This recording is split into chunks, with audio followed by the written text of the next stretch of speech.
agora, então por isso que a gente está começando a entrar agora, tá? O Beleza. atraso foi por isso. Não, então tá, então eu vou esperar um pouquinho. Mas enquanto o pessoal está acessando a sala, antes de falar do conteúdo, eu queria dizer... Boa noite. E aí, da minha satisfação de estar aqui com vocês mais uma vez, a gente retomando aí as nossas atividades. Infelizmente, ainda estamos retomando as atividades na forma virtual, né? Eu estou com muita saudade de estar em sala de aula, né? Que é algo que faz parte da minha vida há um bom tempo, mas sei também que há uma necessidade de ainda mantermos esse distanciamento até que a gente consiga ter aí uma situação mais controlada. Então, eu queria, primeiramente, né, dar essa minha boa noite aí a todos vocês. E queria trazer também, adiantando aqui, que a gente pretende, não só eu, né, mas os professores do curso de uma forma geral, a gente, com base em novas diretrizes e aprendendo muito o que a gente viu esse primeiro semestre, né, acertamos, erramos em algumas coisas, acertamos em outras, né? Todo mundo teve uma grande dificuldade para se adaptar, tanto nós, professores, né? Para a gente se adaptar, buscar uma ferramenta para a gente poder estar conversando aqui com vocês, né? Como vocês mesmos também tiveram dificuldades para se adequar a essa nova realidade, né? E nesse sentido, a gente, com base nesse aprendizado, né, que a gente teve nesse primeiro semestre, a gente fez aí algumas, não digo mudanças, mas a gente procurou melhorar o processo, né, de ensino-aprendizagem nessa modalidade. A reitoria, ela fez uma normativa para esse segundo semestre, especificamente.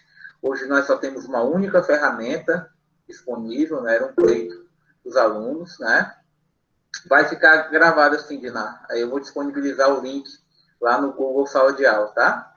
Todas as aulas vão ser gravadas e posteriormente o link vai estar lá. Então, pessoal, a gente só vai utilizar agora, daqui por diante, as ferramentas do Google, né? O que a gente chama de Google Suite, né? Todo o conjunto de ferramentas da Google, né? O Google Meet para fazer as aulas, o Google Drive para armazenar e disponibilizar para vocês as aulas, o Google Sala de Aula para ser o meio de comunicação entre aluno e professor, né? E disponibilização tanto de atividades como de provas, né? Como vocês já tiveram a experiência do semestre passado, né? Google Agenda, enfim, a gente vai usar todo o pacote da Google, né? Para que a gente possa normatizar ou deixar de uma forma sistematizada e que todo mundo aí também se alinhe com a ferramenta, né? Para que a gente saia daquela disparidade que a gente tinha, né? De Microsoft Teams ou no Zoom, né? Alguns iam direto lá para o YouTube, fazer live lá. Eu, pessoalmente, vou fazer aqui as minhas aulas no Meet. Vou disponibilizar para vocês o link e, como complemento, eu deixarei minhas aulas no meu canal lá no YouTube, tá? No canal lá, Professor Cícero Sabino, vai estar lá também. Então, quem quiser assistir no YouTube pode assistir. Quem quiser assistir aqui no Google Sala de Aula, o link vai estar lá para que vocês assistam, né? O importante é que vocês, efetivamente, estejam presentes nesse momento, né? A gente vai procurar priorizar as aulas ao vivo, nos horários de aula.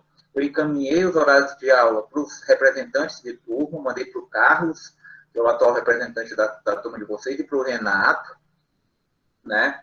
E a nossa ideia é que a gente procure trazer uma mínima normalidade agora nesse segundo semestre, que a gente procure efetivamente colocar nossas aulas nos nossos horários de aula, né? Vocês em casa, essa é a única diferença, vocês em casa e a gente também, né? E isso sendo uma regra, e em situações excepcionais, os professores podem disponibilizar para vocês a aula gravada, tá? Eu espero que a gente consiga ter um segundo semestre produtivo. Não sei até quando, não temos ainda essa resposta, né? Até quando ficaremos nesse ambiente virtual. uma vez que ainda não há autorização para as instituições de ensino retornarem, né? Mas a instituição está atenta, ela está em contato constante com a municipalidade, com o Estado, com as autoridades sanitárias. E tão logo a gente tem alterações aí, tão logo a gente tem a permissão para, ainda que de maneira paulatina, retomar as atividades, a instituição vai estar dando essa devolutiva a todos vocês, fiquem certos disso. Mas fazendo isso tudo com a segurança que se precisa, tá? Então, a gente deve seguir com as nossas aulas ao vivo, pessoal. Chamarei os senhores, inclusive, ao final aqui. Precisaremos, inclusive, fazer registro de frequência dos senhores, né? E eu, pessoalmente, quero adotar uma sistemática diferente para os trabalhos que a gente vai fazer agora na terceira e na quarta NPC. Eu acredito que a gente não vai ter modificação quanto aos trabalhos. Provavelmente a gente vai seguir um trabalho valendo 5, com prova valendo 5, tá? Só não sei se vai ser uma outra prova semestral, como foi no primeiro semestre, tá?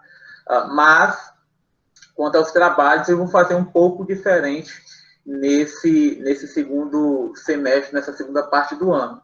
Especialmente, né, a gente já vai ver na aula de hoje, né, quem teve a oportunidade de baixar o material que eu mandei, o PDF que eu mandei sobre a aula de hoje, que é embargos de divergência, vai ver que lá no penúltimo slide eu tenho um pequeno quiz, né? A gente tem ali 6 perguntinhas sobre a matéria de hoje, né? E a ideia é que vocês, eu vou disponibilizar isso como uma atividade, né? No Google Sala de Aula, e vocês vão responder e devolver até a próxima aula. Então, são perguntinhas simples, de pesquisa rápida, né? Respostas também simples, né?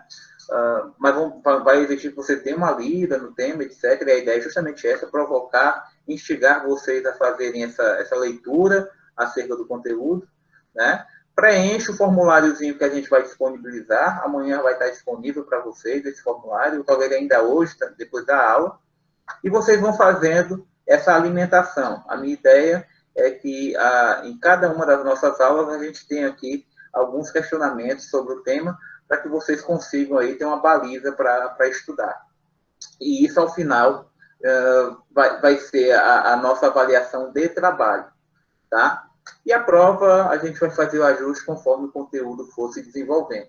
Hoje é a nossa última aula de recursos, né? E a partir das aulas seguintes, a gente vai começar a falar de processo de execução. A gente vai falar da teoria geral da execução e, na sequência, vamos falar do cumprimento de sentença das várias espécies, execução fundada em título extrajudicial e assim por diante. Aí a gente deve finalizar o ano em execução, que é o conteúdo faltante, né, na disciplina de processo civil 2. Beleza, pessoal? Alguma dúvida, alguma pergunta que vocês querem fazer antes de eu começar a aula? Podem usar o chat ou falarem. Só a Diná, por enquanto, perguntou se a aula vai ficar gravada. Eu já disse que sim, né? Ela fica gravada e eu devo disponibilizar o link tão logo ela já esteja disponível para mim lá no Google Drive. Podemos começar, então? Vejam para mim, por favor, se vocês estão vendo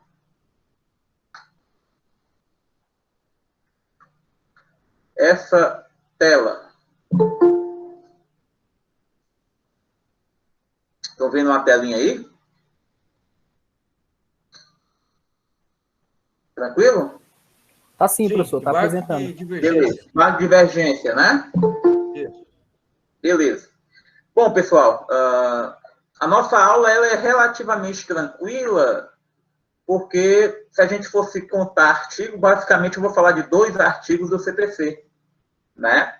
Tem um artigo que é o 1043, que tem alguns parágrafos, né? Mas o artigo 1044, que é o artigo seguinte, ele não tem tanta coisa a se dizer, tá?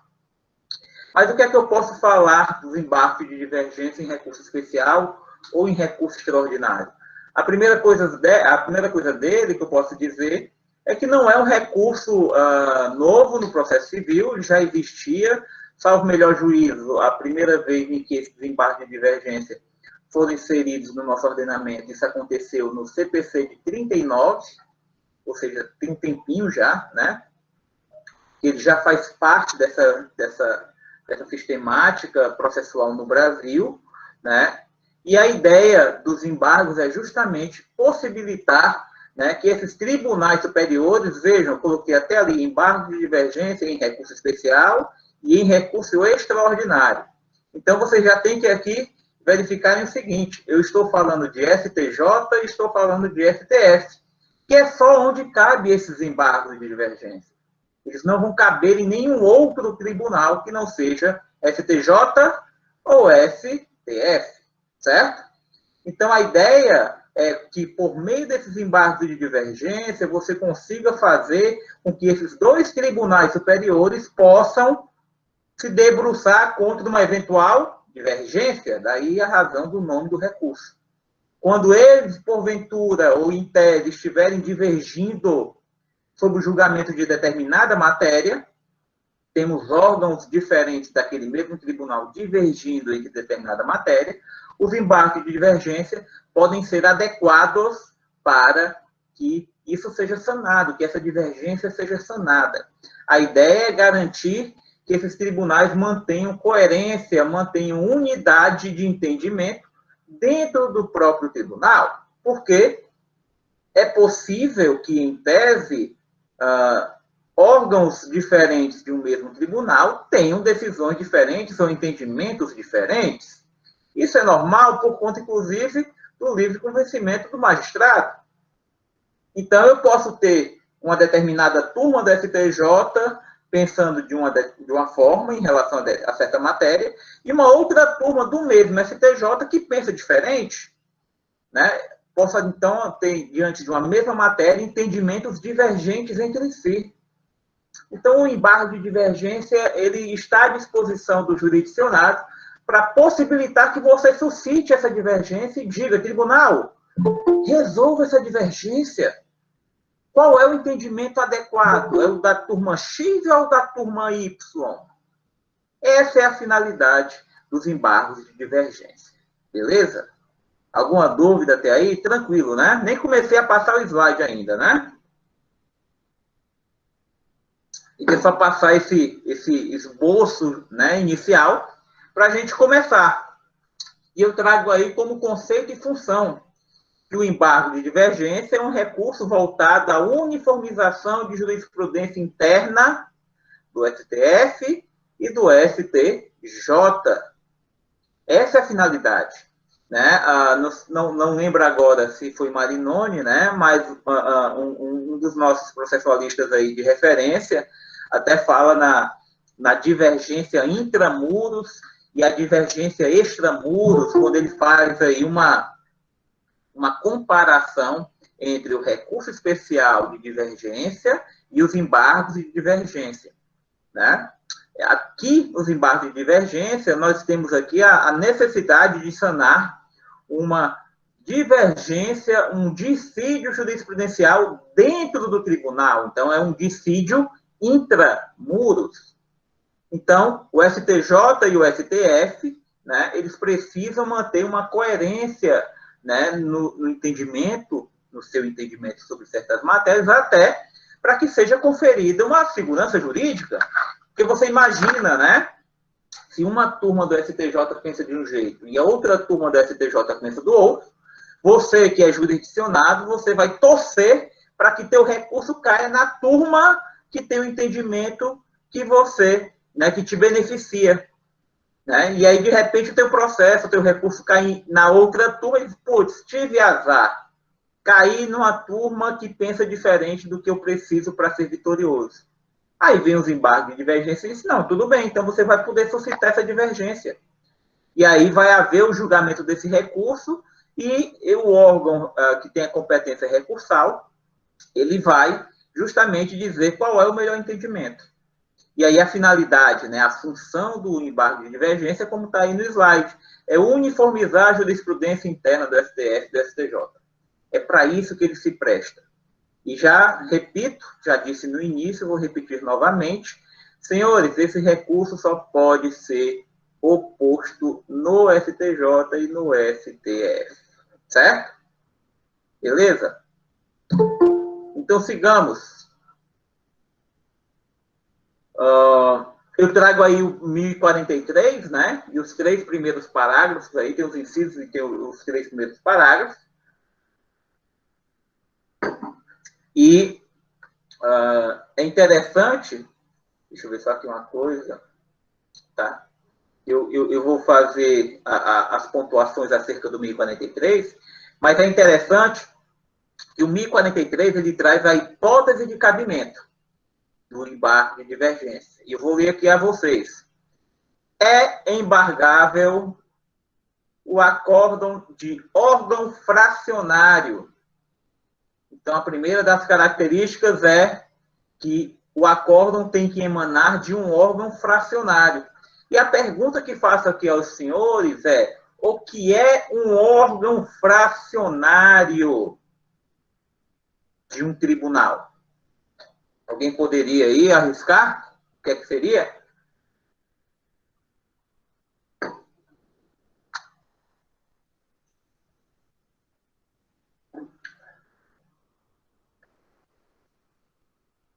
Hã?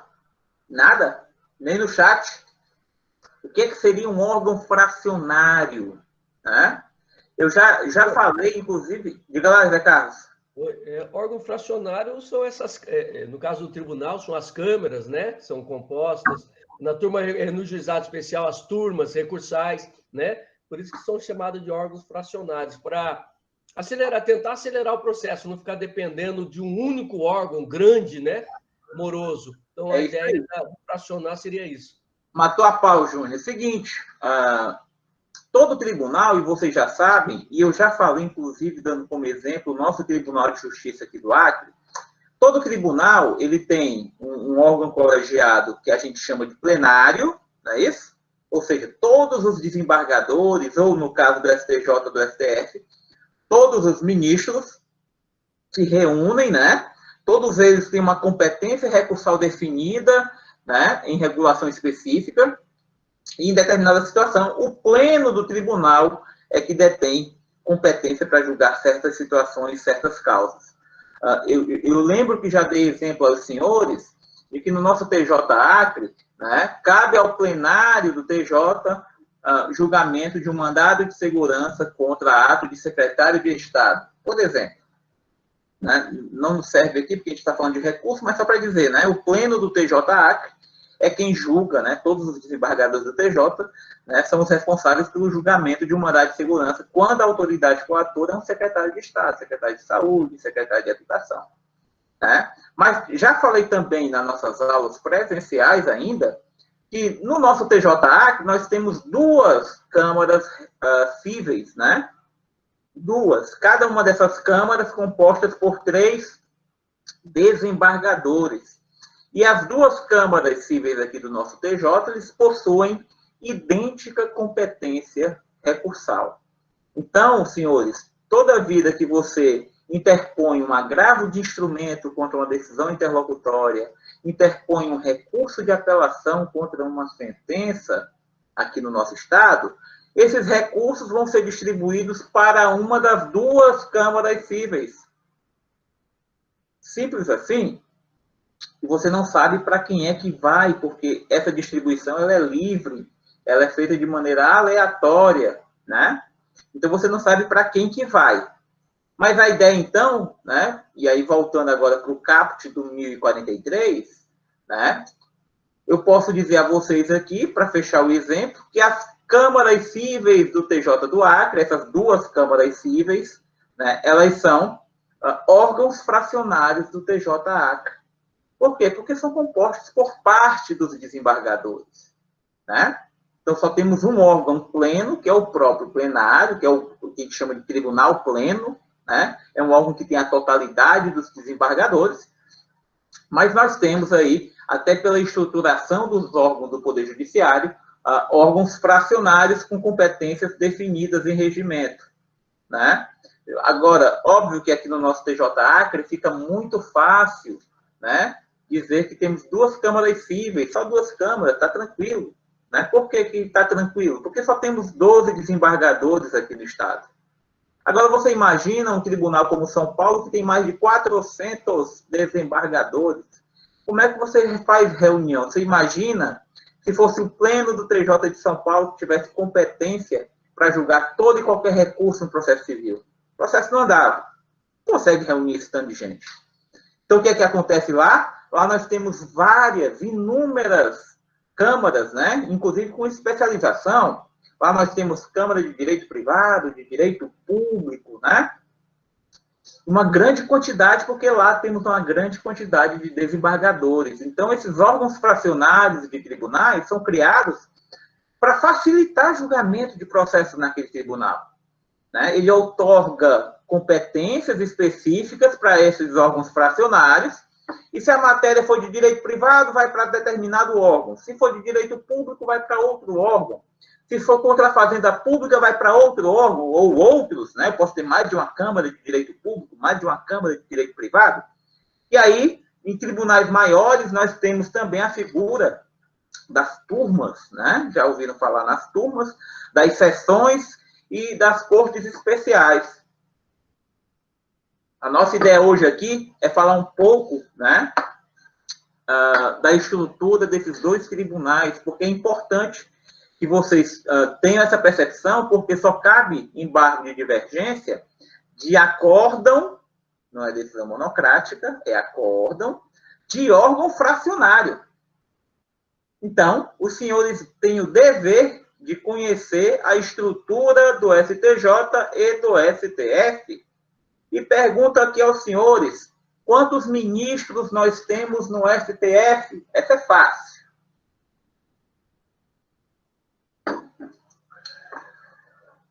11 ministros. 11 ministros, né? Quantos ministros nós temos no STJ? Aí, 33. Temos o triplo, 33. Nada a ver a questão do triplo, acho que é mais uma coincidência, né? Mas 33 ministros. Senhores, nós temos quantas turmas no STF? Ele está me dizer?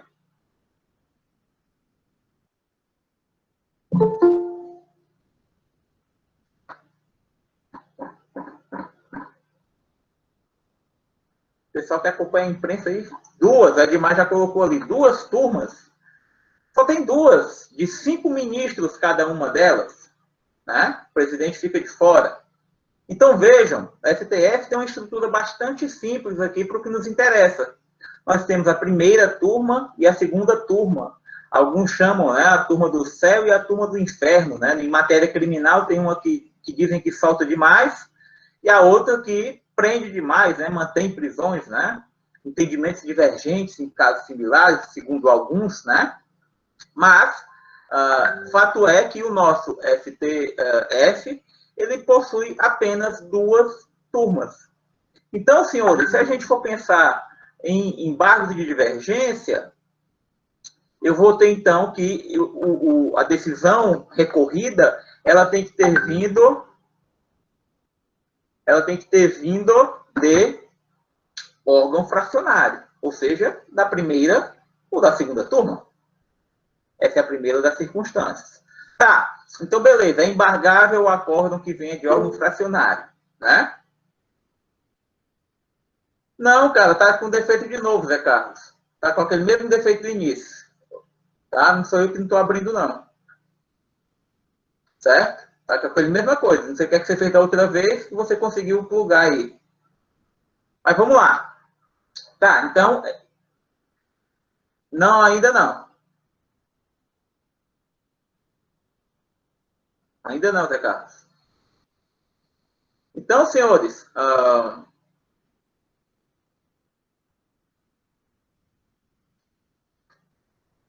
Então, a ideia aqui é que eu consiga... Estou tentando trazer vocês de volta aqui.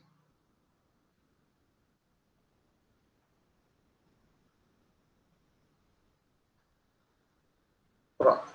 A ideia aqui, então, é que eu me valha de órgão fracionário, de acórdãos de órgão fracionário, para poder manejar os embargos.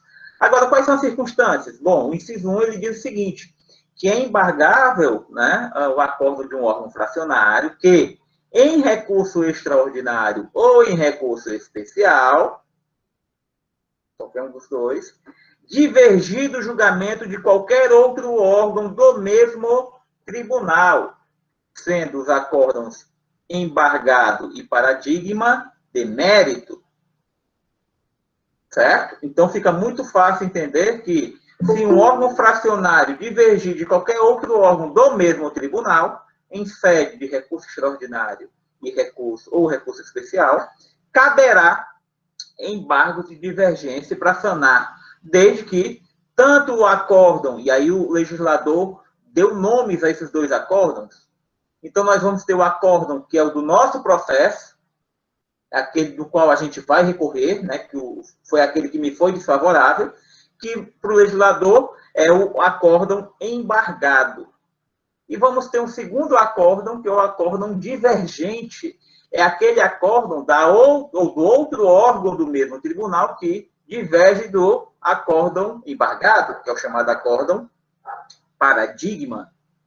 Então, aqui a sistematização dos embargos de divergência é tão somente para suscitar uma discrepância de entendimento entre o acórdão que foi proferido no meu processo, o acórdão embargado, é o acórdão recorrido, e o acórdão que foi proferido em um outro processo que teve entendimento diverso, muito embora fosse a mesma situação ou uma situação muito semelhante, né? Situações ali com uma similitude bastante interessante, muito grande. A ideia é dizer o seguinte: STJ, você, na mesma matéria, na mesma situação, ou em situação muito parecida, você deu entendimentos diversos em dois dos seus órgãos. Eu quero agora que, por meio dos embargos de divergência, você sane essa divergência. Tá? Então, eu vou dar... E agora, professor? Top. É isso aí. Agora deu certo. Agora deu certo? Deu. Tá? Ah, beleza. Obrigado. Então, vamos lá. Professor, deixa eu só tirar uma dúvida, eu não entendi direito. O acordo embargado é aquele que eu vou entrar, né? Cuja decisão é o que é do seu processo. Oi? É o que é do seu processo, o que você perdeu. E o acordo paradigma é o que eu vou estar indicando ele que é divergente, é isso? É isso aí. É o que você vai apontar como divergente para daí se julgar essa divergência, né? Fazer essa comparação e verificar qual o entendimento adequado, se é o do seu processo ou desse que você trouxe como paradigma. Ah, entendi. Tá? Professor. Fala. Se eu perder o embargo no STJ, e aí eu subir para o STF, ele cabe ainda recurso? Como assim, Zé Carlos? Se de repente eu entro no STJ, e o STJ está abaixo da corte, abaixo do STF, eu posso subir ou esse recurso não cabe mais recurso, eu perder ele no STJ? Vamos lá, cara. Em regra, quando você vai interpor recurso extraordinário, você interpõe os dois ao mesmo tempo, lá no Tribunal de Justiça ainda. Então, você tem que interpor os dois lá. E quando você interpõe os dois, primeiro ele julga o especial, e se o especial for vencido, aí ele vai para o STF e julga o extraordinário. Então, a interposição é simultânea. Aqui, eu já estou julgando o recurso especial e quero saber se depois do julgamento especial eu consigo fazer alguma coisa. Eu consigo, por exemplo, por meio dos embargos de divergência, sanar a divergência com outro órgão do próprio STJ. Quando for julgado o teu extraordinário, a mesma coisa. Eu posso entrar com embargo de divergência no STF, sem problema nenhum. Mas para interpor os dois, senhor, você vai ter que fazer isso simultaneamente lá quando o acordo no tribunal da última instância for proferido. Os dois vão juntos. A gente já falou aí nas aulas de especial e extraordinário. Certo? Vamos lá. Deixa eu dar um exemplo para vocês, tá? Eu não sei se vocês sabem de uma tese, mas isso aí até tornou-se notório de que o próprio STJ, inclusive, né, havia julgado uma determinada tese jurídica, segundo a qual não incide, né, ICMS sobre... Eu gosto desse exemplo, que é um exemplo prático e alguns, de repente, até conhecem. Que não incide ICMS sobre as tarifas de transmissão e distribuição de energia. Eu não sei se vocês já observaram a conta de energia de vocês, mas se vocês olharem a conta de energia, vocês vão ver que existem basicamente lá alguns encargos. Aquele valor final da energia ele é composto basicamente Primeiro, pela energia que você consome, né? E aí a quantidade de quilowatts-hora ela é multiplicada por um fator, né? Tabelado, e aí a partir daí você tem um consumo de energia. Ela é composta por uma tarifa que é cobrada, que é chamada tarifa de transmissão, né? E tem uma segunda tarifa, que é uma tarifa de distribuição. E temos também a contribuição, é um tributo, né? Contribuição de iluminação pública, e temos o próprio ICMS, né? E outros encargos. Mas, basicamente, o grosso da sua conta é a energia paga, a tarifa de transmissão e distribuição. A sistemática que hoje é feita é que você hoje paga ICMS sobre essas três tarifas. Vamos pegar essas três para simplificar. Energia consumida, transmissão e distribuição. Aí o STJ, há um bom tempo atrás, disse o seguinte, olha, ICMS não incide sobre transmissão e nem distribuição, é só sobre energia consumida. E então começou a trazer por meio de julgamentos, né, de julgamentos reiterados, a tese de que o consumidor não deve pagar, né, ICMS sobre transmissão e distribuição. O que acarreta para o consumidor uma economia que pode chegar a 30%, né, para que vocês tenham uma ideia, pode chegar a 30% da energia, da tua conta de energia. Então, imagine que a tua conta, por exemplo, de R$1.000, vamos pegar um valor redondo, ela pode cair para R$700, se você tiver o reconhecimento judicial dessa tese. Então, essa foi uma tese que o STJ há muito tempo chancelou, isso espalhou-se em todo o Brasil, só que há uns 2 anos atrás, acho que em 2018, né, uma turma, eu acho que a segunda turma do STJ, emanou um acórdão divergente. Opa! Né, vamos rever essa história aqui. Né? Eles puxaram uma divergência, né, e a segunda turma, diferente da primeira turma do STJ, traçou uma tese de que deve sim incidir o ICMS sobre a distribuição e a transmissão, abrindo, portanto, uma nova divergência, embora o STJ já tivesse com essa tese sedimentada há muito tempo. Né? Então, por óbvio que essa decisão ela foi objeto de embargos de divergência, porque havia saído um entendimento um mês antes, né, da primeira turma, confirmando já o entendimento sedimentado do STJ. Aí, um mês depois, saiu um entendimento da segunda turma querendo mudar essa situação. E aí, a parte prejudicada opôs embargos de divergência e disse, opa, peraí, a gente aqui tem uma nova divergência, então eu quero que o órgão que tem a competência recursal diga qual o entendimento mais adequado. Então, se tiverem curiosidade, coloquem aí ICMS sobre energia elétrica, STJ, procurem, pesquisem esses julgados, né?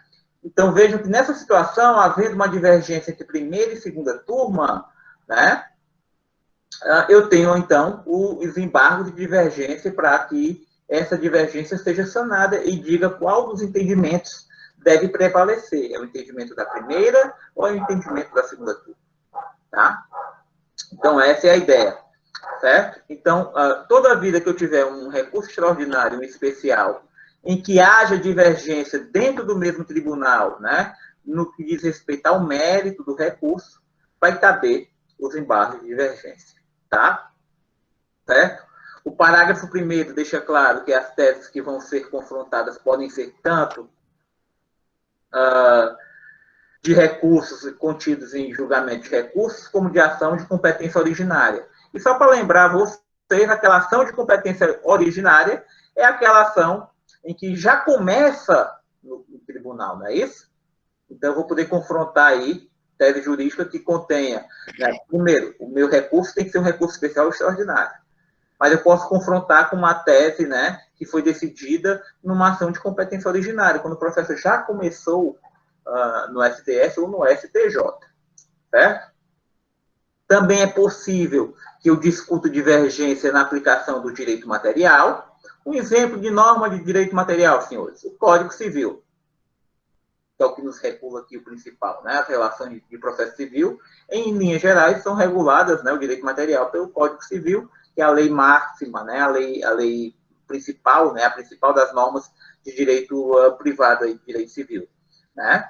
E também posso discutir divergências na aplicação de normas de direito processual, interpretação de normas do CPC, que uma turma interpretou de um jeito e a outra turma interpretou de outro jeito e deu resultados diferentes por conta dessa divergência. Então, independente da natureza da divergência, seja de direito material, seja de direito processual, eu vou poder me valer. O importante é que, primeiro, o acórdão seja emanado de órgão fracionário e, segundo, que haja divergência com outro órgão do mesmo tribunal. Então, não vou poder suscitar divergência entre a primeira turma do STJ e a segunda turma do STF.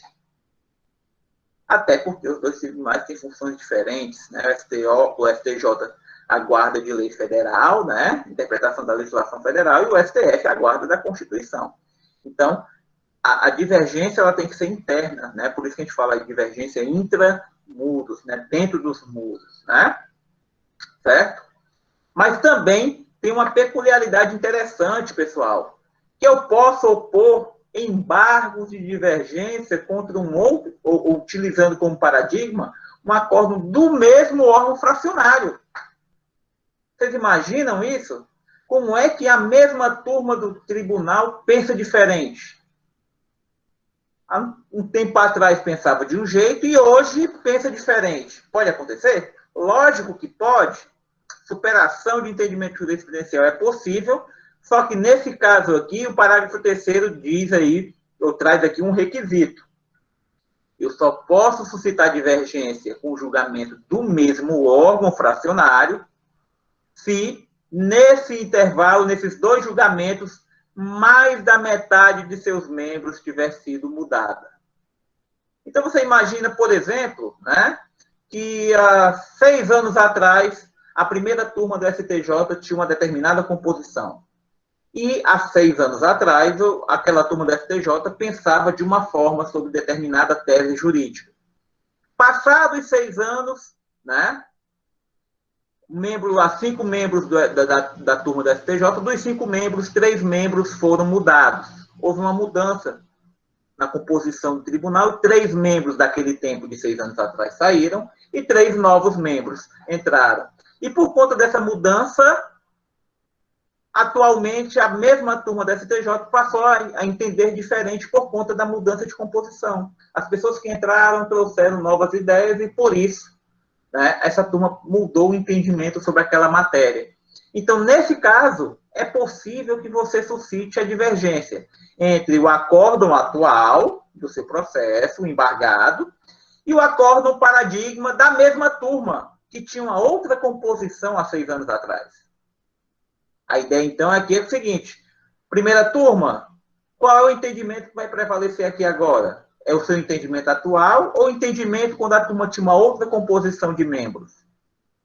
Então, também é possível que você oponha embargos de divergência contra acórdão da mesma turma, mas apenas se houver, né, mudança de mais da metade da composição. Ou seja, se tiver mudado apenas um membro, por exemplo, não vai caber embargos de divergência, tá? Então vamos aqui. Mesmo depois de 5 anos, não prescreve, não, né? Não. A ideia não é questão da prescrição, porque o de 6 anos é o paradigma, não é o seu. Você não pode suscitar perdendo o prazo do seu. Se você estiver no prazo do seu recurso, aí você pode suscitar com o entendimento de 6 anos atrás, se lá havia uma turma totalmente diferente na composição. Tá? Se ela tiver de mais de 50%, tiver mudado, aí você pode pedir uma nova opinião, né? Uma nova decisão. É só nessa hipótese que eu posso suscitar divergência da mesma turma, porque a regra, de novo, é divergência de uma turma, de um órgão fracionário, com outro órgão fracionário do mesmo tribunal. Essa é a regra, né? No caso da mesma turma, só nessa situação, certo? Beleza. Então, vamos aqui para o... Aí eu coloquei mais ou menos um resuminho aí do que eu falei aqui para vocês nesse outro slide, né? Então, vejam aí que... É esse? Deixa eu ver aqui uma coisa. Ah, tá aqui. Não são cabíveis em quaisquer tribunais, apenas no STF e no STJ. vou passar aqui agora, né, meio que repetindo ou resumindo o que eu falei, porque aí isso já está no material de apoio aí de vocês, né? Não cabe nos casos de competência originária do tribunal, só cabe em recurso especial e extraordinário. Eu posso confrontar a tese com o julgamento paradigma de competência originária.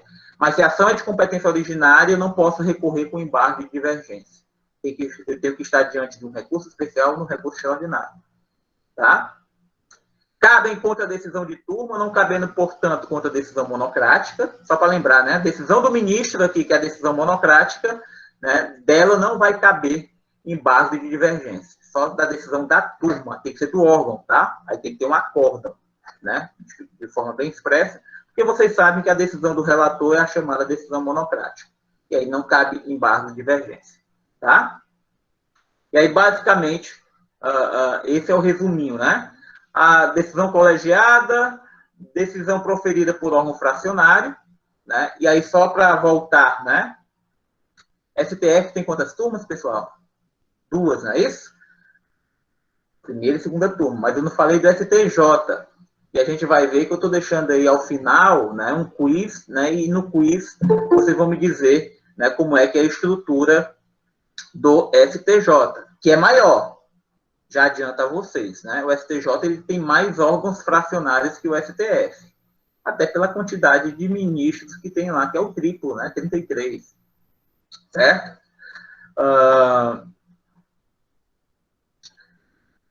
Para repetir a hipótese, né, de embargo de divergência contra acordo da mesma turma, do mesmo órgão fracionário, só se houver mudança na composição, com mais da metade, né? E aí é o que a doutrina chama de alteração substancial, até negritei aí, né? Mais da metade dos membros foi mudada, e se o entendimento desse órgão fracionário mudou, em tese eu posso suscitar embargos com o mesmo órgão, né? Confrontando com um acordo paradigma do mesmo órgão, certo? Importante também falar da questão do tratamento do mérito, são acordos de mérito. Até coloquei aqui embaixo, né? Se o acordo embargado, ele trata do mérito da demanda. Se o acordo paradigma também trata do mérito da demanda, cabe embargo de divergência. Se, por outro lado, o acordo embargado trata do mérito, mas o acordo paradigma trata somente de admissibilidade, vocês sabem que a admissibilidade é a fase que precede ao mérito, eu só chego no mérito quando eu supero o juízo de admissibilidade, mas o acordo paradigma nem chegou no mérito, ele ficou aqui parado na admissibilidade, deixou, por exemplo, de receber o recurso especial por alguma questão aí processual. Então, se eu tenho aí acordo em que um tratou do mérito e o outro não tratou do mérito, não cabe embargo de divergência. Os dois têm que ter enfrentado o mérito. Tá? E aí eu tenho divergência de fato. Né? Professor, só para tirar uma dúvida aqui rapidinho. Se o STJ aprovar aprovar a decisão do embargo e o STJ negar, qual que vale dos dois? Vale Cara, vamos lá, deixa eu ver se eu entendi. Se o STJ acolher os teus embargos e o STF não? Se o STF negar e o STJ aprovar. O julgamento não é simultâneo. Então, se você vai impor no STJ, você ainda está no STJ, o processo ainda nem foi para o STF. Quando tiver no STF, que o STF julgar teu recurso extraordinário, se couber embargo de divergência, você vai opor no STF um segundo embargo de divergência. Tá? Então, não tem nada a ver uma coisa com a outra, porque esses recursos são independentes, são interpostos no momento adequado dentro de cada tribunal. Então, se você está no recurso especial e for divergente, embargo de divergência no STJ. Mas ainda assim perdi, aí meu extraordinário vai ser julgado no STF. Se houver divergência lá, um segundo embargo de divergência no STF. Tá? Obviamente, tem que lembrar aqui que essas divergências, cada um dentro da sua competência constitucional. A competência do STJ não é a mesma competência do STF. Né? Cada um no seu quadrado. Tá? Eu tenho uma dúvida. Fala. O senhor comentou que questões processuais também podem, cabe o embargo, né? Aí, no caso, seria assim, teria que ser os dois tratando embargos. Então, como está aqui, né? No exemplo, acordo embargado trata o mérito. acórdão paradigma trata o mérito. Aí, no caso, seria o acórdão embargado tratando o processual e o... Tá, mas questões processuais que foram discutidas no julgamento do mérito. Ah, no julgamento do mérito das questões processuais. Entendi. Tá? Então, por isso sempre vai ser mérito, né? Não, entendi. Mérito. Então, vamos lá. Qual é o procedimento? Né? Então, eu acho que ficou bastante claro de que forma a gente maneja os embargos. Né? Eu tenho que ter um acórdão de um órgão fracionário, ou do STJ ou no STF, em recurso especial ou em recurso extraordinário, que aprecia o mérito, e eu vou confrontar esse acórdão desse órgão fracionário com outro acórdão de qualquer outro órgão daquele mesmo tribunal. Né? E vai ser essencial, pessoal, que vocês façam, e eu falei isso lá no recurso especial de divergência jurisprudencial, e a gente vai ver daqui a pouco a disposição legal, que a gente faça esse cotejo, né? A questão da análise minuciosa, né? Dessa comparação entre acórdão embargado e acórdão paradigma. Eles têm que ser comparados de uma forma tal que você mostre ao Tribunal Superior que, de fato, temos casos similares cujo resultado foi diferente em razão da divergência desses dois órgãos fracionários. É ônus seu. A gente vai ver lá na frente agora que a gente vai falar de procedimento. Então, vejam, qual é o prazo para interposição ou para oposição, né, dos embargos de divergência? O prazo é o mesmo, porque os senhores já sabem, né, de qual é salteado, né, que a exceção dos embargos de declaração, todos os demais recursos têm um prazo de 15 dias para sua interposição. Beleza? Beleza. Então, vamos lá. O que é que eu vou trazer nesses embargos? Qual é o objeto, né, de insurgência nesses embargos? Bom, se o embargo é de divergência, então a gente vai ter aqui uma cognição limitada. Limitada ao quê? Limitada à divergência jurisprudencial. Simples assim? Então, pegando aquele meu exemplo que dei há um tempo atrás, qual é a divergência entre a primeira e a segunda turma? Se vai incidir o ICMS sobre as tarifas de transmissão ou distribuição. Esse é o objeto do meu recurso, esse é o objeto dos meus embargos. ICMS incide ou não incide?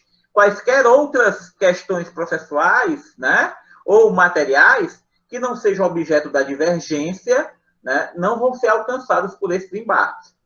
Professor, e se eu tiver mais de uma divergência de entendimento relativa ao mérito? Traz as duas. Sem problema algum.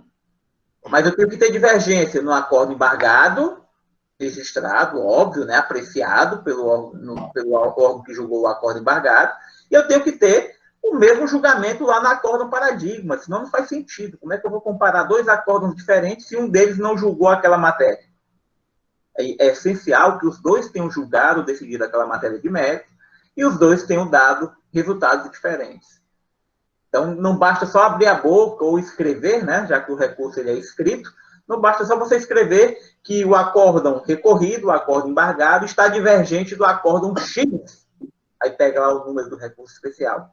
Não basta só fazer o copia e cola da ementa do recurso paradigma. Tem que trazer para dentro acórdão, relatório, voto, referenciar da onde você está trazendo esse acórdão, né, qual é a fonte, porque eu tenho que ter um repositório oficial, eu tenho que fazer a comparação. Normalmente, as pessoas, né, os advogados, fazem essa comparação analítica, trazendo, né, em duas colunas aqui, né, o que um disse em determinada matéria, o que o outro disse aqui no outro recurso, né, fazendo esse cotejo, né, essa verdadeira comparação, para ao final chegar nos resultados diferentes.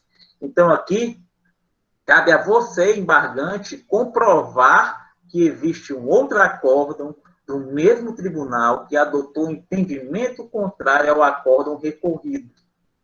E aí você vai pedir o quê? Qual é o objeto? O que é que você pede nos embargos de divergência? Olha, é o seguinte, a primeira turma da STJ foi desfavorável à minha tese. No entanto, estou dando um exemplo, tá? No entanto, a segunda turma do STJ, ela, num caso parecido com o meu, ela decidiu diferente. E a decisão da segunda turma me beneficia.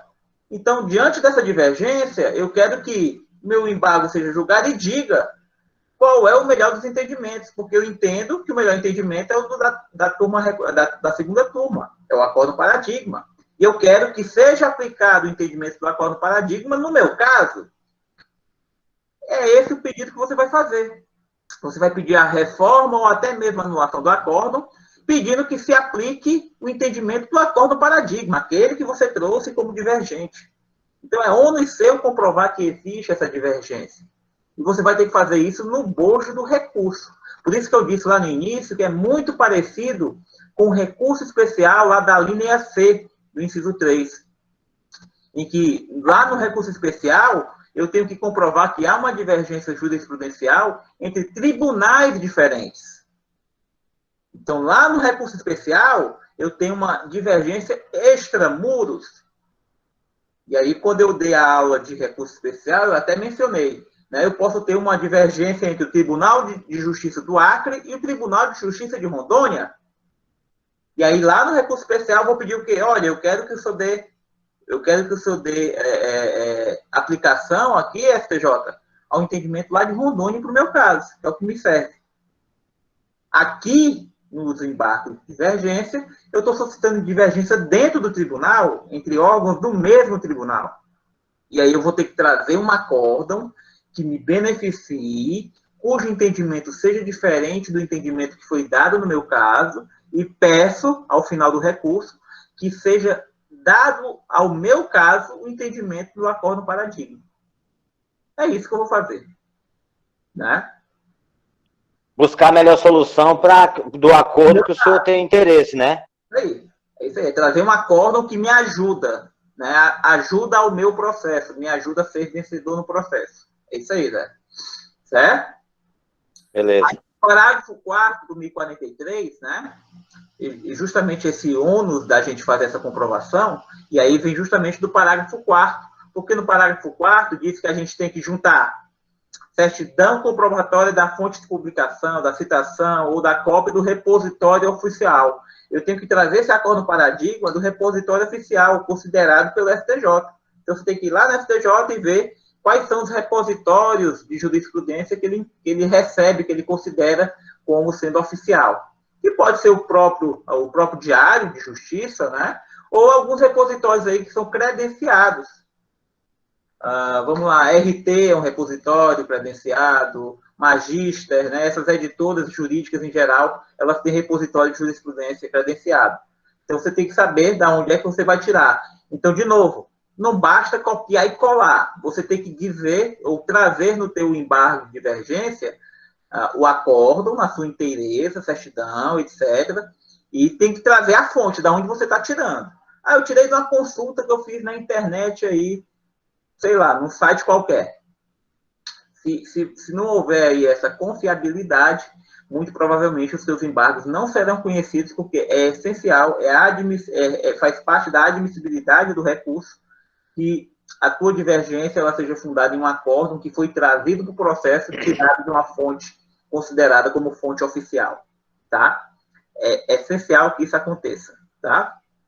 Até para ganhar mais embasamento tem que ser uma fonte segura, né? Sim.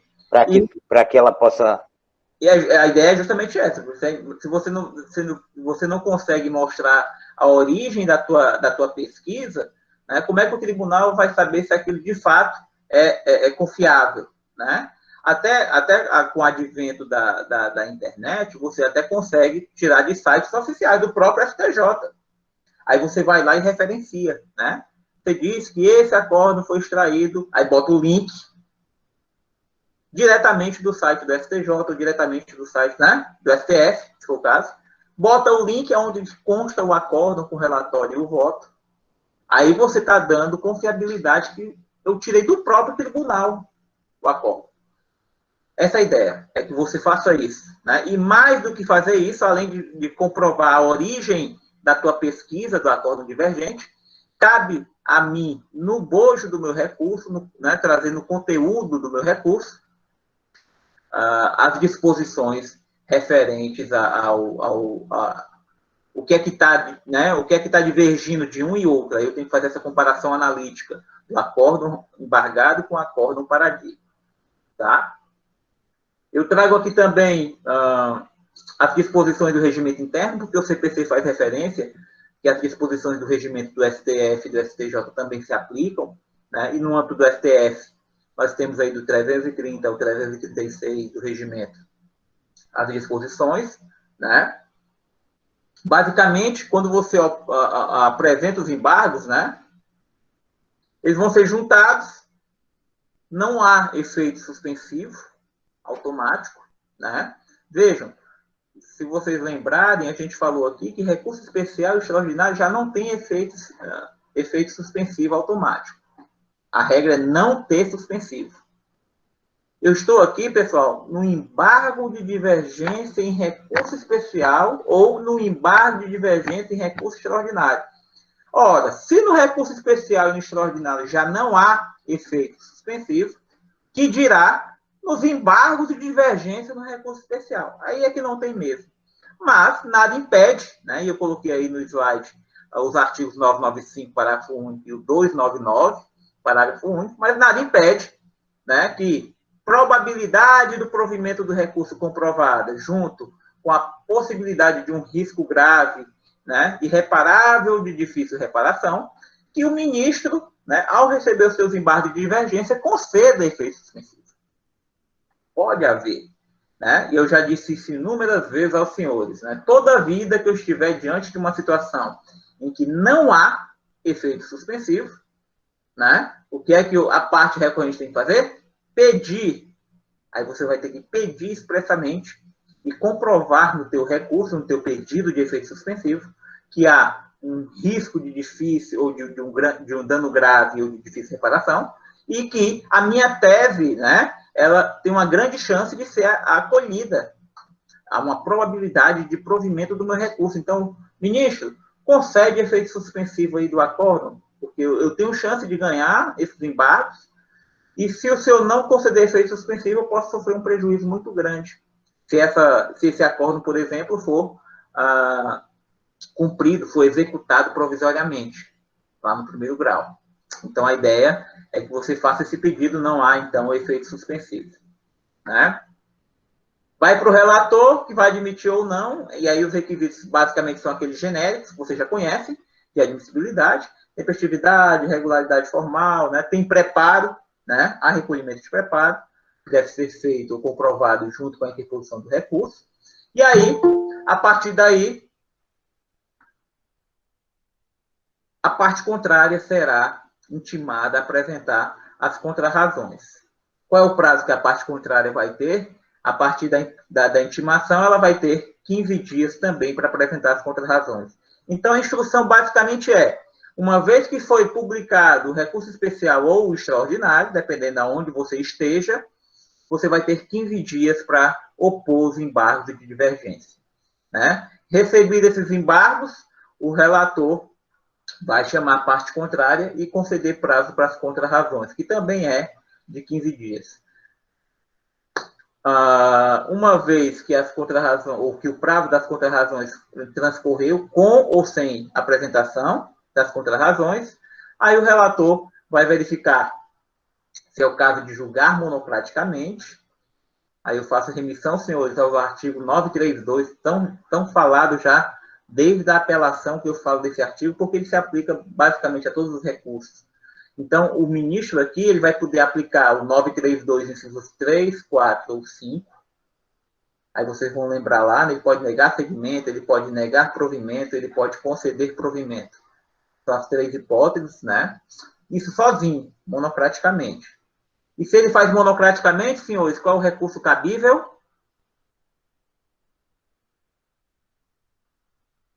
Qual é o recurso cabível quando decisão isolada de membro de colegiado, do relator?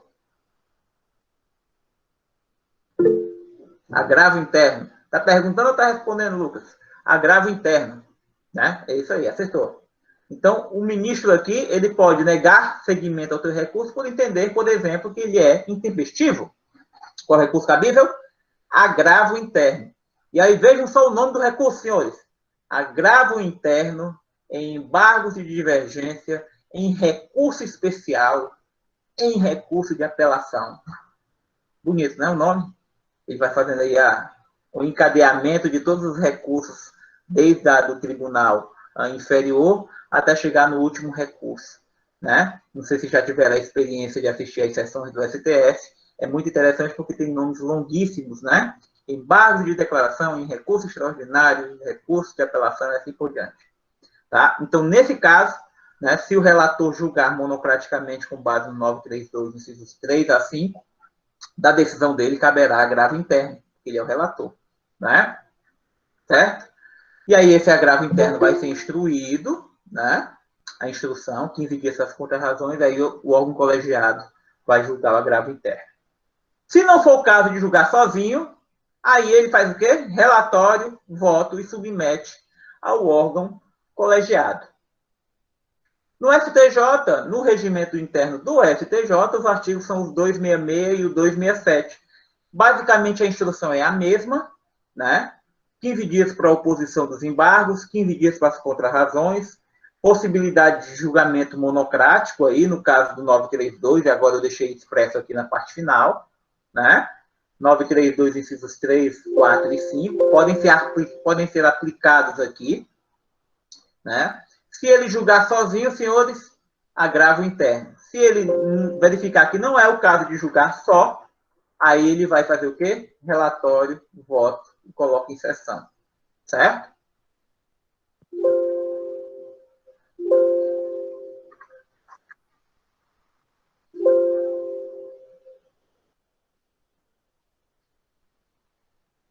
Sair aqui um pouco da tela, porque eu não sei porque ele não está deixando eu avançar aqui.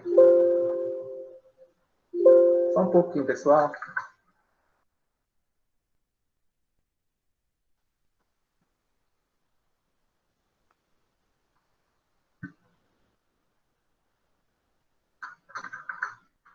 Deu uma travada aqui no meu...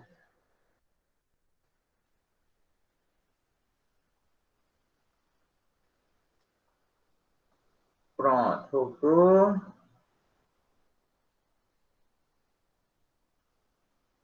Vamos lá, eu vou voltar para a tela aqui para vocês.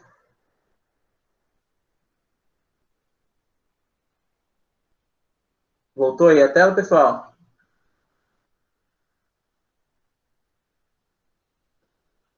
Voltou para cá? Voltou.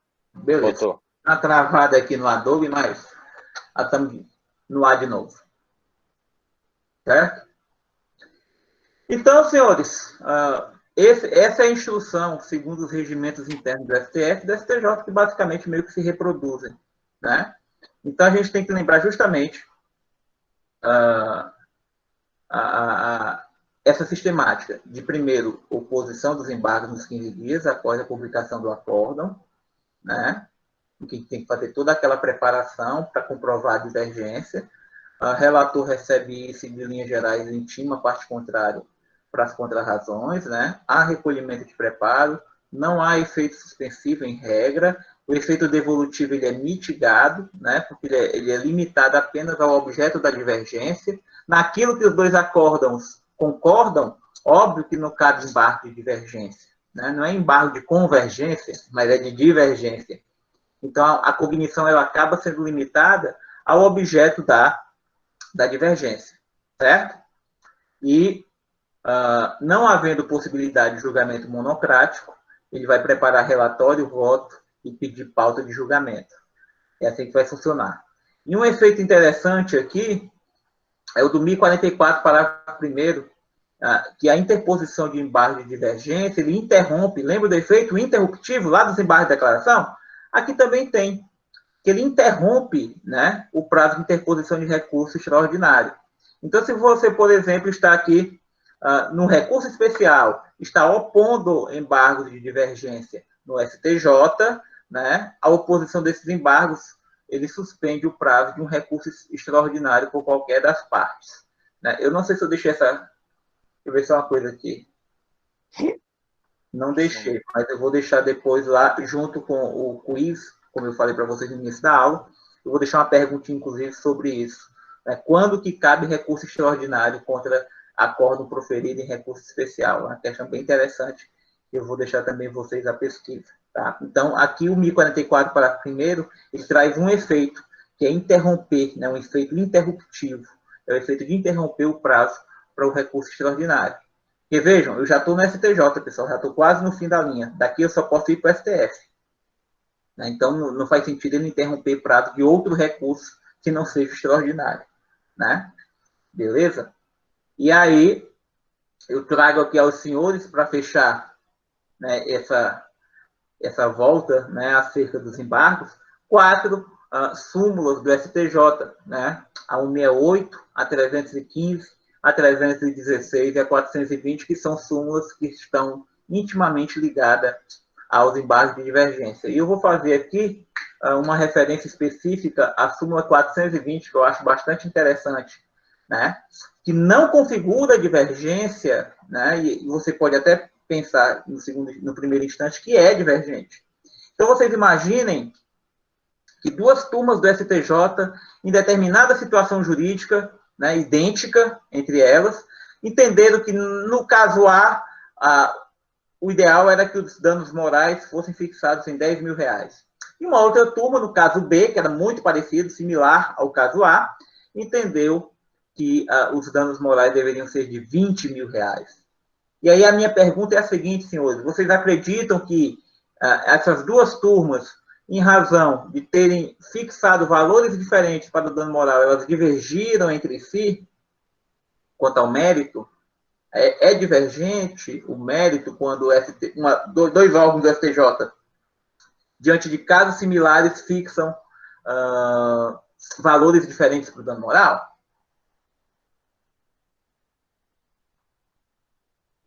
Eu acho que a briga aí seria pela maior, né?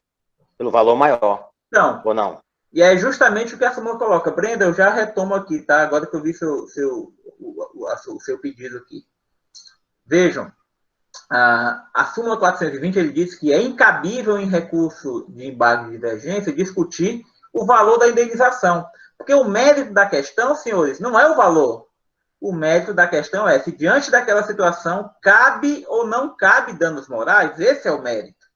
E as 2 turmas, ou os 2 órgãos, entenderam que cabia dano moral. Só que um entendeu que, naquele caso concreto, era 10 mil e o outro entendeu que era 20 mil. Então, não há divergência. Cabe, sim, há dano moral.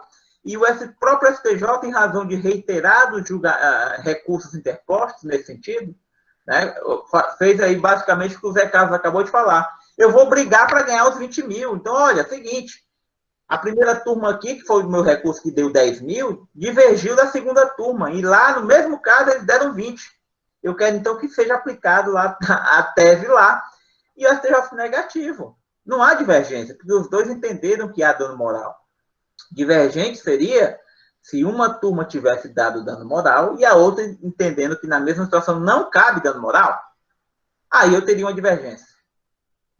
Então, vejam que não é a questão do quantum, né, da indenização, mas se cabe ou não cabe dano moral. Nesse caso aqui, o STJ até simulou para espancar de vez, para dizer, olha, se for discutir só o valor que está abaixo, né, não vai caber.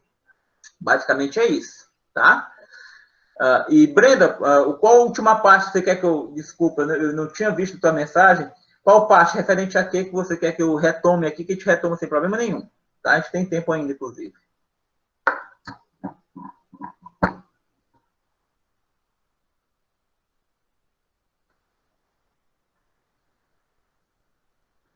Pode abrir o áudio aí se quiser, tá, Brenda? Ficou mais fácil. A parte final do procedimento pelo regimento? Tá. Vamos lá. Eu acho que tá... Vamos lá, tá aqui.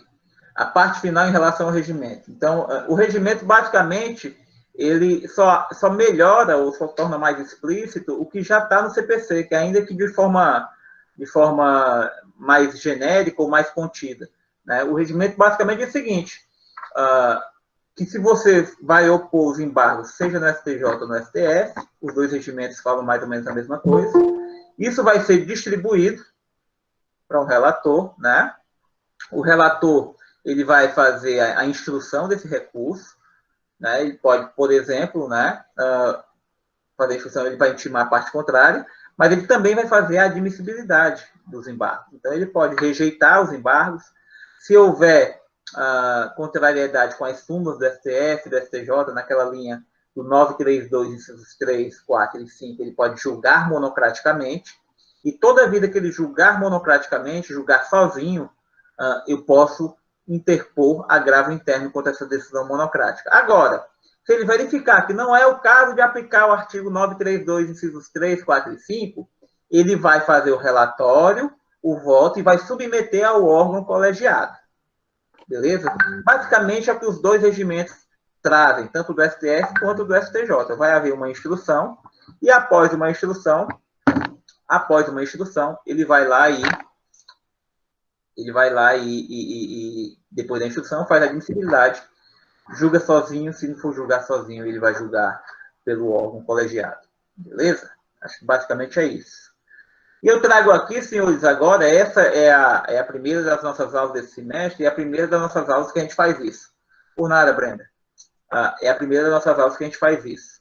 Eu trago aqui aos senhores um quiz sobre embargo de divergência. 6 perguntinhas, tá? Parte da primeira pergunta eu já até respondi na aula de hoje, né? A primeira pergunta é: qual é a estrutura dos órgãos fracionados do STF e do STJ? Quantas turmas, sessões, cortes especiais tem cada um deles? Eu já disse aqui, né? O STJ basicamente tem primeira turma, segunda turma e o próprio plenário. Vocês vão fazer essa perguntinha, ou essa análise, esse estudo, acerca do STJ. Vocês vão ver que no STJ abre um pouco o leque, né, na quantidade de órgãos fracionados, como eu falei mais para trás, lá na nossa aula. E junto com isso, eu trouxe 5 situações, né, para que vocês pesquisem e me digam qual é o órgão que vai julgar. Porque se vocês não perceberam, eu não falei em nenhum momento quem julga esse recurso. E eu fiz, óbvio, de forma proposital, para deixar vocês algo a pesquisarem, né? Ninguém me perguntou também, né? Isso é bom que se diga. Né? Ninguém fez essa pergunta. Professor, quem vai julgar esses embargos? Né? E aí eu vou retomar o exemplo do ICMS sobre transmissão e distribuição, que é a tese que ficou conhecida e notabilizada, né? Que suscitou uma divergência, que houve uma divergência entre primeira e segunda turmas do STJ. E aí a pergunta que fica no ar, senhores: quem julgará esses embargos de divergência entre a primeira e segunda turma do STJ? É a primeira turma? É a segunda turma? É um outro órgão que não é nenhum dos dois? Quem é? Eu acho que a primeira é a segunda pergunta, inclusive. Essa segunda pergunta se aplica no caso concreto, no exemplo que eu trouxe para vocês, referente ao ICMS sobre distribuição e transmissão de energia elétrica. É o mesmíssimo caso aí da questão número 2, né? Quem vai julgar esses embargos de divergência entre primeira e segunda turmas do STJ? Então, vejam que aqui eu fiz 5 perguntinhas, a resposta ela é curta, tá? 1 linha, 2 linhas no máximo. Isso vai estar para vocês, vai estar disponível para vocês como atividade. Aquele quiz, né? Aquele quizinho, formuláriozinho, vocês digitam, pesquisam e digitam, né, no formulário mesmo do Google e enviam o formulário, né, e vocês terão até o início da nossa próxima aula, na próxima segunda-feira, às 18h30, para fazer a postagem. Na nossa próxima aula, senhores, falaremos de teoria geral da execução. E em falando da teoria geral da execução, ao final da aula, teremos o segundo quiz sobre teoria geral da execução. E os senhores terão mais uma semana. Então, nós faremos aí esses 5 pontos de trabalho de maneira bastante tranquila, bastante paulatina, fazendo, inclusive, com que vocês já façam a leitura do conteúdo ministrado e, com isso, vocês consigam aprofundar os estudos já de cara, né? E aí, teremos, ao final, a contabilização desses trabalhos, né? Conto, ao longo também do semestre, ou do bimestre, não sabemos ainda, eu acredito que a gente vai ter provas bimestrais, mas conto também, e queria que que levassem, né? Tivemos uma boa frequência hoje, que pese as 2 turmas estejam aqui, temos 35 pessoas aqui nesse momento, mas levem aos colegas, né, a necessidade, até para que vocês tenham o melhor aprendizado possível, e na medida do possível estejam aqui com a gente. A gente sabe das dificuldades, mas nós pensamos, né, e repensamos toda a sistemática de aula para que a gente conseguisse dar uniformidade, mas mais do que isso, de que a gente pudesse aqui trazer uma maior, né, um ar de normalidade, o mais próximo de uma normalidade que dificilmente a gente vai retomar, mesmo depois da descoberta da vacina da Covid. Eu acho que a parte do que estamos fazendo hoje, isso vai ficar de maneira efetiva, ainda que voltemos para a atividade presencial, né, mas a utilização de ferramentas tecnológicas, por exemplo, para receber trabalhos, para se utilizar como fonte de consulta ou fonte de contato entre professor e aluno, eu acho que isso, inclusive, vai permanecer independente da forma que iremos ou que continuaremos a ministrar a aula após superada essa questão da Covid. Agradeço aí o feedback dos colegas, das colegas aí em relação à sistemática que a gente vai implantar. Conto com vocês para que a gente faça a coisa dar certo. Estou à disposição de todos vocês, tá, para o que der e vier. Peço que vocês repassem aos colegas que aqui não estiveram, independente do motivo, que estejam na sala de aula, vamos fazer isso dar certo. A ideia é que a gente consiga melhorar essa nossa aproximação, né, mesmo à distância, pessoal, e fazer com que todos saiam melhores, né, ao final de tudo isso. A gente sabe que está muito difícil, muitos dos colegas tiveram problemas, inclusive, em suas famílias, né, de Covid, etc., com amigos, né, mas a gente vai precisar ter muita força, e eu acredito que esses nossos contatos aqui vão ser essenciais para que a gente consiga manter um pouco aí ou trazer um pouco de normalidade para o que está tão difícil para a gente hoje, né? Eu quero finalizar com... só um pouquinho... Quero finalizar com... Eu tenho uma dúvida depois, tá? Pode falar então, enquanto eu estou procurando aqui. Pode falar. Professor, então, os embargos de divergência seria para os órgãos, os tribunais superiores, né? STJ e STF. Nós sabemos, dentro do nosso tribunal aqui, nós temos 2 câmaras, né? 2 câmaras civis, vamos dizer assim. E como são pessoas, estão suscetíveis a ter diferente entendimento, né? Então, nesse caso, nós não temos um recurso especial para o nosso tribunal. O que deve ser feito? Uma Câmara, por exemplo, a primeira Câmara Civil tem um entendimento, a segunda Câmara Civil tem outro entendimento, né? E aí, o que eu faço? E aí? Porque eu sei que existe uma Câmara, uma Câmara de uniformização, mas isso daí é depois de um longo tempo que eles se reúnem e deixa uniforme, né? Mas nesse caso... o remédio é chorar. Não, estou brincando, não é chorar não. Mas eu não consigo fazer, após o julgamento, por exemplo, vamos lá, a minha apelação caiu, vou pegar um exemplo prático, né? A minha apelação caiu na primeira Câmara Civil aqui do TJ do Acre. E aí eu vi que na minha apelação, o julgamento que foi dado pela primeira Câmara Civil diverge do entendimento de um caso similar da segunda Câmara Civil. Eu não vou ter remédio no nosso tribunal, não há remédio. Em outros tribunais até existe essa possibilidade. Mas no nosso TJ não há um remédio para que a gente suscite, após o julgamento do embargo, né, a divergência. O que eu posso diante de uma apelação, suscitar o incidente de uniformização de jurisprudência, que não é um recurso. Né? Eu já antecipo que há divergência, eu já quero que seja, na minha apelação, apreciado, já levando isso em consideração a uniformização. Depois que julgar a apelação, senhores, só recurso especial extraordinário, nesse caso. Aí eu vou com recurso especial extraordinário. eu não vou conseguir suscitar a uniformização depois do julgamento da apelação dentro do Tribunal de Justiça do Acre, ou de qualquer outro Tribunal de Justiça. A não ser que um Tribunal de Justiça maior tenha no seu regimento a figura de um incidente dessa natureza. Mas lembrando, né, o que eu tenho hoje, basicamente, é o que está nos recursos. O que está no recurso, o que está no CPC. Tá? Então, nessa tua pergunta específica, eu não vou conseguir uniformizar depois do julgamento do recurso no tribunal inferior. Só lá no STJ e no STF. Beleza? Beleza, perfeito. Obrigado. Senhoras e senhores, hoje estão dispensados da frequência. A frequência está fechada, que era isso que eu estava vendo. A frequência está fechada aqui para o mês de agosto, está bloqueada, né? Mas a partir da semana que vem, provavelmente vai estar normalizada. Então, todos estão presentes, ainda que não estejam efetivamente. Tá? Mas o Guilherme... Professor, fala...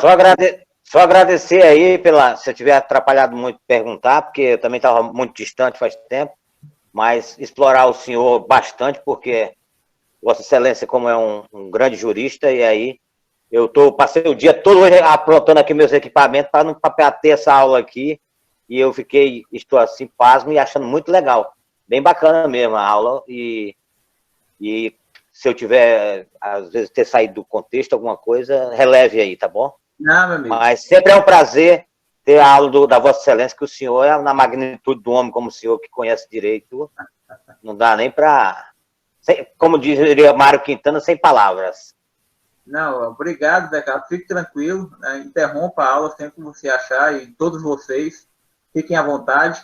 Né? Eu acho que agora, com as ferramentas bem definidas, sim, Lucas, a princípio a orientação é essa que foi dada a todos os docentes da faculdade. Aulas ao vivo, sim, aulas que eventualmente sejam gravadas e disponibilizadas para vocês. E aí não, aí nesse caso os senhores terão relativizado a frequência. Tá? Mas agradeço, Zé Carlos, aí, estou à disposição, interrompa sempre que você quiser, sempre que tiver dúvida. A ideia é que a gente consiga tirar as dúvidas de vocês, beleza? Meus Obrigado, caros, professor.